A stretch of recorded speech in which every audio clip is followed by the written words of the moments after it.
What's up, Barnhill family, and welcome back to the channel. Yo. So, Nick, the UFC is coming back with a vengeance. First fight night of 2022, and it's a good one. Yeah. Giga Chikadze taking on Calvin Kattar. We talked earlier about how we think 145 might have the best strikers in the game right now. I think it probably has the best depth of any division right now. There's so many good guys. And then you have the champion in Volkanovski, who doesn't get his due a lot of time because there are so many good people coming up. And one of those people is this guy, Giga Chikadze, the guy from Georgia who is absolutely lights out with his striking. He throws some kicks that come out of nowhere and catch you. His hand speed is phenomenal. He's got a very good fight IQ, and he's taking on cardio machine and great boxer Calvin Kattar. Are you charged up for this one? I am. I'm really excited. You know, I went back and watched some of their highlights and some of their older fights that have happened more recently. And I'm really excited because I know Giga Chikadze is the real deal, but Calvin Kattar has proven to us time and time again that he truly is some of the best, has some of the best boxing in the entire sport of MMA.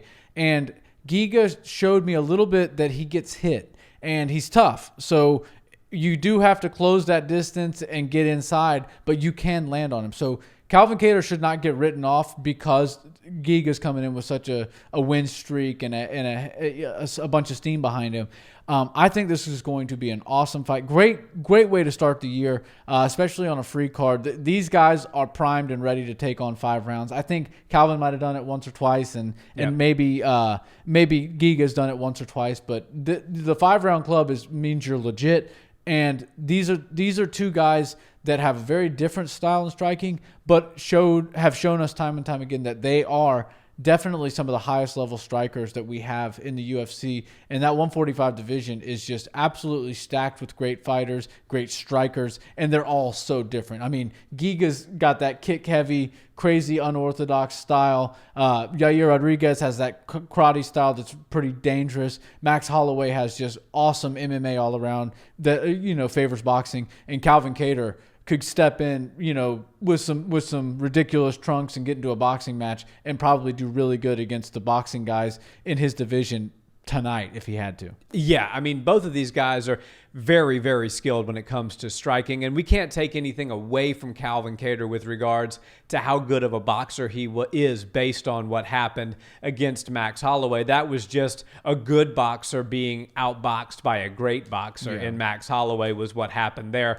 Giga has shown us that he's a very good striker, but he hasn't shown us that he's a really good boxer because his style is so kick-heavy, which goes back to what I say all the time. When you have two different strikers that are going to engage in what I expect to be a striking match, at least for most of this 5-round fight or however long it lasts, the favor will go to the person that's able to compete and keep the fight at the range that they want it at. If Calvin Kattar is able to close the distance and get in there and sort of dirty box with Giga and land some, work behind a jab and come in with a power 2, step in and throw some hooks over the top, work the body a little bit, maybe put Giga against the cage, you can start to zap the energy of somebody like Chikadze. And one thing a kick-heavy fighter needs is a hell of a lot of energy, because it takes a lot more energy to throw your legs, especially when you miss, than it does to throw your hands. But that said, I think it's Giga's time. I really believe that he is going to get the job done here.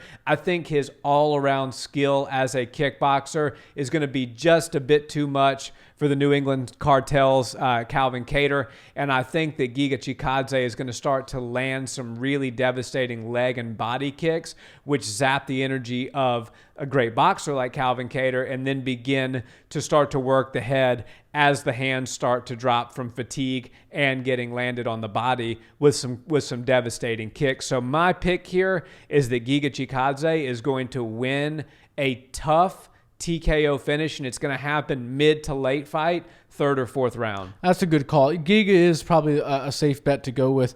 Calvin Kattar is really good at boxing, and what a lot of boxers do is get heavy in the front leg. Calvin has shown us that he has modified his boxing for a more MMA style stance and just a fight and distance. But I think that the key to Calvin Kattar winning this fight is proper checks and blocks of those kicks early on. one thing that can screw a kick-heavy fighter is, running your foot a couple of times into your opponent's elbow, or getting checked a few times, and then you get a little bit gun-shy when it comes to kicking, because even though checking hurts both people, it generally can hurt the person sending the kick even worse if it hits the right spot. So I think Calvin Kattar needs to look for that. He needs to look to get his hands busy and shell up, close the distance, get inside when he can. But it's going to be more than that. He's going to have to turn this into more of a boxing match, because when you're fighting a kicker and you let them stay at kicking range all night, it's a really long time. The rounds feel like an eternity, and it's just really tough to get around them. Yeah. But if you can put up some obstacles for those kicks to deal with, some checks, some blocks, catch them maybe, get up under them, send them and try to attack. That's when you can have some success. And when they start to doubt their kicking abilities and they have to go and stand and strike with you, then your edge in boxing will likely show. And that's where I think Calvin Kattar is going to have success. I think this fight is... It's hard to see this fight going to the distance, but every time I bet on a fight getting, a finish in some sort of crazy fashion, it ends up being a decision. So oddly enough, I think we're going to see an absolute war, and it is going to be a decision. You're going Giga. I'm going to go Calvin. Why not? We'll see how we start the year with our predictions, because I always go... I think my record might be less than 500, and yours might be more than 500. So let's start out the year on opposite feet and see who takes the victory. Yeah, we should actually keep track this year. Yeah, this year we'll keep a tally. Yeah, we'll do that for sure. So Calvin Kattar, one thing you mentioned about really checking and blocking kicks and stuff like that is something that our coach, our striking coach, Crew Bob Perez, talks about all the time, which is never let a kick go unanswered. Yeah. So if somebody kicks you in the leg, the best thing is to check it. If you can't check it, the second best thing is to absorb it and then respond. So if you get kicked, you immediately close the distance and throw a 2 in their face. Or if you can block it, the second best thing would be to block it. So the third best thing would be to absorb it. So if you block it, you respond with a punch. So if you block it to the left and you're left-handed, you throw the straight. If you block it to the right, you throw the hook. You're always putting something back in their face when you get kicked and immediately making them think. And even though they're on the offensive because they kicked, you're putting them immediately on the defensive with something in their face. So if Calvin Kattar can do that in what they call beat the kick, which is a much harder thing to do, especially against a guy whose kicks are so well disguised like Giga and so quick, is to actually see the kick coming and close the distance, basically stuff the kick and make them pay for it with a couple of punches. So if Calvin Kattar can do those, you might start off the year 1-0, but I think Giga's just a bit too good for the Boston native, and I think Chikadze. Actually, you know what? I wish that the announcement of Korean Zombie versus Volkanovski hadn't been made yet, because I wish the UFC would take a look at this fight, not for Kattar. And it's one of those weird situations where if he wins, he doesn't get a title fight, but if Giga does, he does. Yeah. I think they should have just waited. At least it's this weekend. Just wait until the weekend's over. See what happens. If Giga comes out there and starches Kattar in the first couple of rounds and doesn't take a whole lot of injury, I would prefer to see him over the Korean Zombie,